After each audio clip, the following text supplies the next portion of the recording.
ನಮಸ್ತೆ ಗೆಳೆಯರೆ. ಜನರು ಕಷ್ಟಗಳು ಬಂದಾಗ ಸಮಸ್ಯೆಯನ್ನು ಪರಿಹರಿಸಲು ತಾವು ಎಷ್ಟೇ ಪ್ರಯತ್ನ ಪಟ್ಟರೂ ಅದು ಸರಿ ಹೋಗದಿದ್ದಾಗ ದೇವರ ಬಳಿ ಹೋಗಿ ಬೇಡುವುದು ಸಾಮಾನ್ಯ. ಆತ ಬಡವನೇ ಆಗಿರಲಿ ಶ್ರೀಮಂತನೇ ಆಗಿರಲಿ, ಕಷ್ಟ ಬಂದಾಗ ದೇವರ ಬಳಿ ಬಂದು ಮೊರೆ ಇಡಲೇಬೇಕು. ಈಗ ಟೀಮ್ ಇಂಡಿಯಾದ ಟ್ರಂಪ್ ಕಾರ್ಡ್ ರನ್ ಮೆಷಿನ್, ಅಭಿಮಾನಿಗಳ ಪಾಲಿನ ಕಿಂಗ್ ವಿರಾಟ್ ಕೊಹ್ಲಿ ಸಹ ತಮ್ಮ ಕಳಪೆ ಫಾರ್ಮ್ನಿಂದ ಹೊರಬರಲು ಅದೇ ಹಾದಿ ಹಿಡಿದಿದ್ದಾರೆ. ಬಾರ್ಡರ್ ಗವಾಸ್ಕರ್ ಸೀರೀಸ್ ಮುಗಿದ ಕೂಡಲೇ ಭಾರತಕ್ಕೆ ವಾಪಸ್ಸಾದ ವಿರಾಟ್ ಕೊಹ್ಲಿ ಪತ್ನಿ ಅನುಷ್ಕಾ ಶರ್ಮಾ ಮತ್ತು ತಮ್ಮ ಮಕ್ಕಳಾದ ಒಮಿಕಾ ಹಾಗೂ ಅಕಾಯ್ ಜೊತೆ ಕುಟುಂಬ ಸಮೇತ ಉತ್ತರ ಪ್ರದೇಶದ ವೃಂದಾವನದಲ್ಲಿರುವ ಪ್ರೇಮಾನಂದ ಸ್ವಾಮಿ ಅವರ ಆಶ್ರಮಕ್ಕೆ ಭೇಟಿ ನೀಡಿ ಸ್ವಾಮೀಜಿಯವರಿಂದ ಆಶೀರ್ವಾದವನ್ನು ಪಡೆದುಕೊಂಡಿದ್ದಾರೆ. ಈ ಸಮಯದಲ್ಲಿ ಆಶೀರ್ವಾದ ಪಡೆದ ವಿರುಷ್ಕಾ ಜೋಡಿಗೆ ಗುರೂಜಿ ಕೆಲವು ವಿಶೇಷ ಸಲಹೆಗಳನ್ನು ನೀಡಿದ್ದಾರೆ.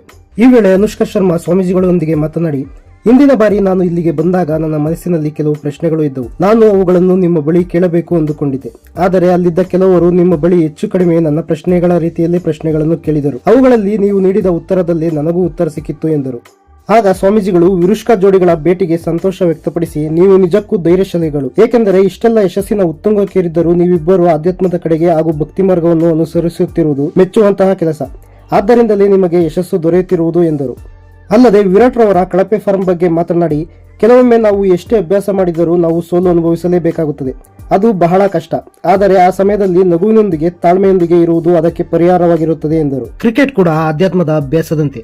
ಆದ್ದರಿಂದ ಅಭ್ಯಾಸ ಮಾಡುವುದನ್ನು ಎಂದಿಗೂ ಬಿಡಬೇಡ. ಅಭ್ಯಾಸದತ್ತ ಹೆಚ್ಚಿನ ಗಮನ ಹರಿಸು. ಆ ಮೂಲಕವೇ ನೀನು ಸಾಧಿಸಬೇಕೆಂದು ಏನು ಬಯಸುತ್ತೀವೋ ಆ ಗುರಿಯನ್ನು ಮುಟ್ಟಬಹುದು. ಅದರ ಜೊತೆಗೆ ದೇವರ ಸ್ಮರಣೆ ಕೂಡ ಇರಲಿ ಎಂದು ಕೊಹ್ಲಿಗೆ ಸಲಹೆ ನೀಡಿದ್ದರು. ಇನ್ನು ಕೊಹ್ಲಿ ಅವರ ಆಟದ ಬಗ್ಗೆ ಮಾತನಾಡಿದ ಪ್ರೇಮಾನಂದ ಸ್ವಾಮೀಜಿಗಳು, ವಿರಾಟ್ ಕೊಹ್ಲಿ ಎಂತಹ ವ್ಯಕ್ತಿ ಎಂದರೆ ವಿರಾಟ್ ತಮ್ಮ ಆಟದ ಮೂಲಕ ಇಡೀ ಭಾರತಕ್ಕೆ ಸಂತೋಷ ನೀಡುತ್ತಾರೆ. ಕೊಹ್ಲಿ ಗೆದ್ದರೆ ಇಡೀ ಭಾರತಕ್ಕೆ ಸಂತೋಷವಾಗುತ್ತದೆ.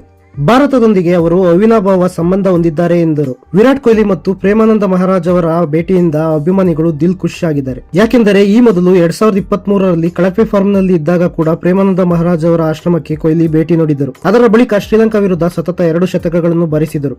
2023ರಲ್ಲಿ ವಿರಾಟ್ ಓಡಿಐನಲ್ಲಿ 27 ಮ್ಯಾಚ್ಗಳ 24 ಇನ್ನಿಂಗ್ಸ್ಗಳಿಂದ 72.47 ಅವರೇಜ್ ನಲ್ಲಿ 1377 ರನ್ ಗಳಿಸಿದರು. ಇದರಲ್ಲಿ 6 ಭರ್ಜರಿ ಸೆಂಚುರಿಗಳನ್ನು ಹಾಗೂ 8 ಹಾಫ್ ಸೆಂಚುರಿಗಳನ್ನು ಸಿಡಿಸಿದರು. ಅದರಿಂದಲೇ ಅಭಿಮಾನಿಗಳು ಈಗ ಕೂಡ ವಿರಾಟ್ ಕೊಹ್ಲಿ ಮತ್ತೆ ತಮ್ಮ ಹಳೆಯ ಫಾರ್ಮ್ಗೆ ಬರುತ್ತಾರೆ ಎಂದು ನಂಬಿಕೆ ಇಟ್ಟಿದ್ದಾರೆ. ಒಟ್ಟಾರೆ ದೇವರು ಎಂದು ಭಕ್ತರ ಕೈ ಬಿಡುವುದಿಲ್ಲ ಎಂಬುದು ನಂಬಿಕೆ. ಆ ನಂಬಿಕೆಯೇ ಕೊಹ್ಲಿ ವಿಷಯದಲ್ಲಿ ಮತ್ತೊಮ್ಮೆ ನಿಜವಾಗಲಿ, ವಿರಾಟ್ ಮತ್ತೆ ತಮ್ಮ ಹಳೆಯ ಕದರ್ನಲ್ಲಿ ಭಾರತದ ಪರ ಅಬ್ಬರಿಸಲಿ ಎಂಬುದೇ ಅಭಿಮಾನಿಗಳ ಬಯಕೆಯಾಗಿದೆ.